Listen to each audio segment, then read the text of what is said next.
Hey y'all, this is Veteran. I just want to bring you a quick gambit. Just wanted to show you some highlights and reminders. Don't forget it is explosive and raging. Please help out your tank and healer if you can to get the damn explosives. They're not that hard. The raging is all about the tank. I mean, DPS can easily not a massive pack down exact same time, but it's pugs, that's what I do. They're gonna do it. So you gotta prepare. And that's popping defensive cooldowns.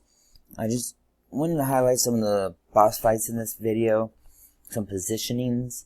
Maybe tanks that are watching this video or want to get into tanking. It's really not all that hard. In my opinion, it might be a little cheap, but I don't know. There's so much things going on that tanks have hard times grasping, that the skill cap can be so big between preemptively using cooldowns, keeping track of every single cooldown that's going on top of interrupts and aggro, especially whenever people are just pulling aggro left and right. I mean, I'm at 240 blood DK with no teir, and this is what it kind of felt like before Blood Death Knights got extremely buffed, because I have 9 of the right legendaries, and I'm just stay alive.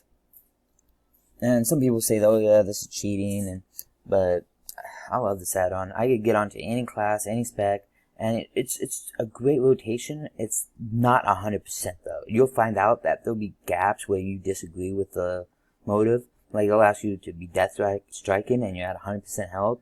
And sometimes, like, yes, if you're at full ruin power, yes, you want death strike, but you don't want to be capped on ruin power. But other than that, like, when things are going crazy and you want double pull things and keep a track of interrupts and grips and explosives and cooldowns, it's really helpful whenever you add an add-on like this right there in the middle of my screen. And the last boss, we had a few deaths. I mean, it's kind of funny too. Typical, like, where you got trigger finger, he jumped out and he charged right back in right before the cast got off. Just crushed him. And yeah, these guys are really helpful with the explosives. I asked them to. A lot of times people just join a pug and they assume everybody else is going to do it. The healer's going to do it. The tank's going to do it. And then just communicate a little bit. Be like, hey, can you do this, man, hunter or rogue? A lot of times they say yeah, so you don't have to worry about it that much. Another spot I love right here, where you could tank him in this spot and it's just so darn easy. If everybody is behind me where I was at, they could see all the projectiles coming. I mean, some people say, like, oh yeah, it's wasted DPS when you have to move that far and then start DPSing, but